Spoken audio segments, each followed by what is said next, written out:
آپ کا ایک واقعہ ملکہ بلقیس کے ساتھ پیش آیا۔ سورہ نمل آیت 20 تا 25 میں ہے۔ آپ نے پرندوں کی دیکھ بھال کی اور فرمانے لگے، کیا بات ہے کہ ہدہد نظر نہیں آ رہا؟ کیا وہ واقعی غیر حاضر ہے؟ یقیناً میں اسے سخت سزا دوں گا یا اسے ذبح کر ڈالوں گا، یا وہ میرے سامنے کوئی معقول وجہ بیان کرے۔ کچھ زیادہ دیر نہ گزری تھی کہ اس نے آ کر کہا، میں ایک ایسی خبر لایا ہوں کہ آپ کو اس کی خبر ہی نہیں، اور میں سبا کی ایک سچی خبر آپ کے پاس لایا ہوں۔ میں نے دیکھا ہے کہ ان کی بادشاہ ایک عورت ہے جسے ہر قسم کی چیز سے کچھ نہ کچھ دیا گیا ہے، اور اس کا تخت بھی بڑا عظیم ہے۔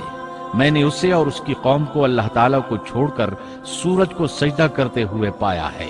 شیطان نے ان کے کام مزین کر کے انہیں دکھلا کر سیدھے راستے سے ہٹا دیا ہے، پس وہ ہدایت پر نہیں آتے کہ اسی اللہ کو سجدہ کریں جو آسمانوں اور زمینوں کی پوشیدہ چیزوں کو باہر نکالتا ہے، اور جو کچھ تم چھپاتے اور ظاہر کرتے ہو وہ سب کچھ جانتا ہے۔ ہدہد نے اللہ تعالیٰ کی یہ صفت اس لیے بیان کی کہ یہ اپنی حس کے ذریعے زمین میں پانی والے حصے کا پتہ چلا لیتا ہے۔ سلیمان علیہ السلام کو بھی یہی ہدہد بتایا کرتا تھا کہ پانی کہاں ہے، پھر آپ جنات کے ذریعے پانی نکلواتے تھے۔ یہ اطلاع سن کر سلیمان علیہ السلام حیران ہوئے۔ آپ نے ہدہد سے کہا، ہم ابھی تمہاری بات کی تصدیق کر لیتے ہیں۔ سورہ نمل آیت 27 اور 28 میں ہے۔ سلیمان نے کہا، اب ہم دیکھیں گے کہ تو نے سچ کہا ہے یا تو جھوٹا ہے۔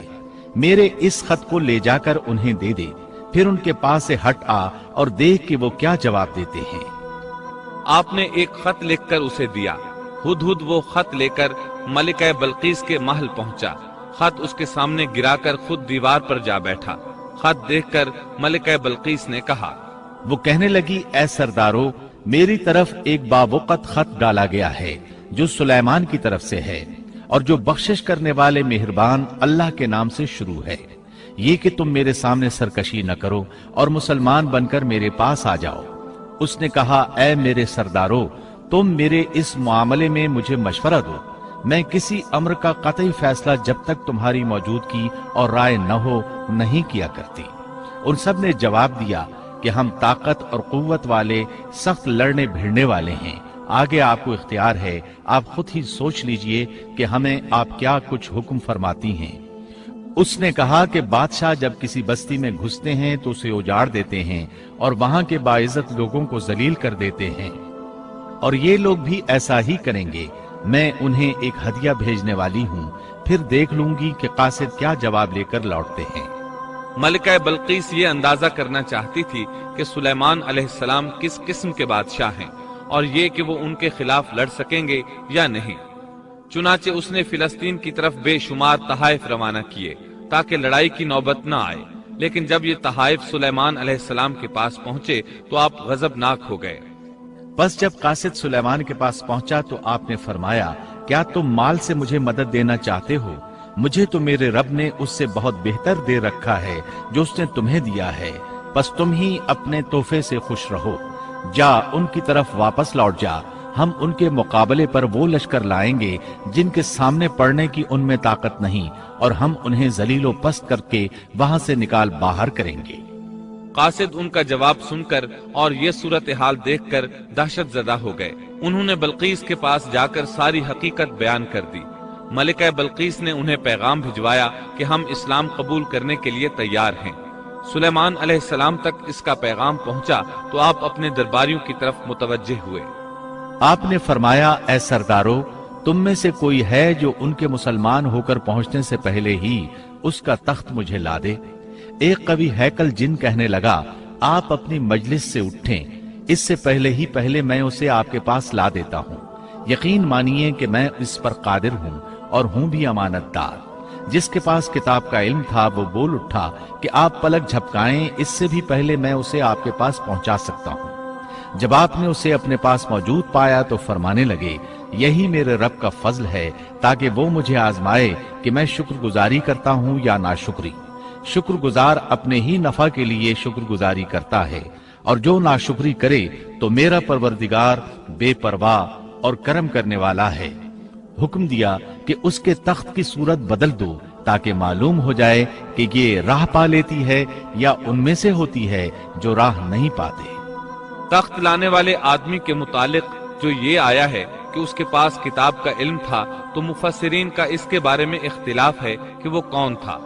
قرآن کریم کے الفاظ سے جو معلوم ہوتا ہے وہ اتنا ہی ہے کہ وہ کوئی انسان ہی تھا جس کے پاس کتاب الہی کا علم تھا۔ اللہ تعالیٰ نے کرامت اور اعجاز کے طور پر اسے یہ قدرت دے رکھی تھی کہ پلک جھپکتے وہ تخت لے آیا۔ پھر سلیمان علیہ السلام نے تخت میں تبدیلی کا حکم دیا۔ تخت میں تبدیلی کا حکم سن کر اس میں سے ہیرے جواہر نکال دیے گئے اور دوسری جگہوں پر لگا دیے گئے۔ سورہ نمل آیت 42 اور 43 میں ہے۔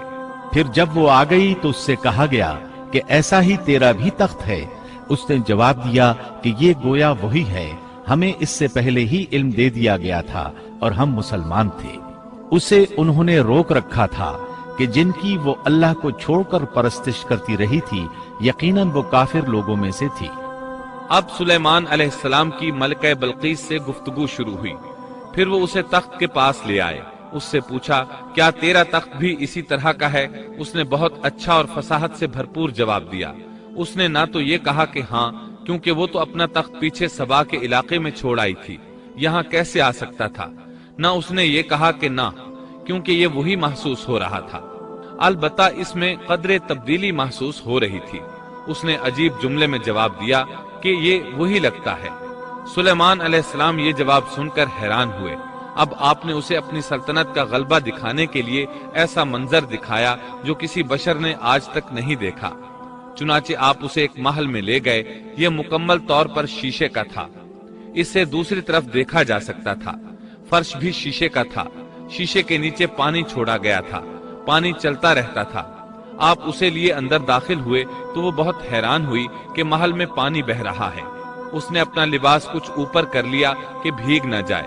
اس نے اپنا پاؤں پانی پر رکھنا چاہا تو وہ شیشے پر پڑا، اور زیادہ حیران ہوئی اور شرمندہ بھی کہ دھوکہ کھا گئی۔ اور یہ سب کچھ جنات کے ذریعے تیار کرایا گیا تھا۔ سورہ نمل آیت 44 میں اللہ تعالیٰ فرماتے ہیں، اس سے کہا گیا کہ محل میں چلی چلو، جسے دیکھ کر یہ سمجھ کر کہ یہ حوض ہے، اس نے اپنی پنڈلیاں کھول دی۔ سلیمان نے کہا، یہ ایسا محل ہے جس میں نیچے بھی شیشے جڑے ہوئے ہیں۔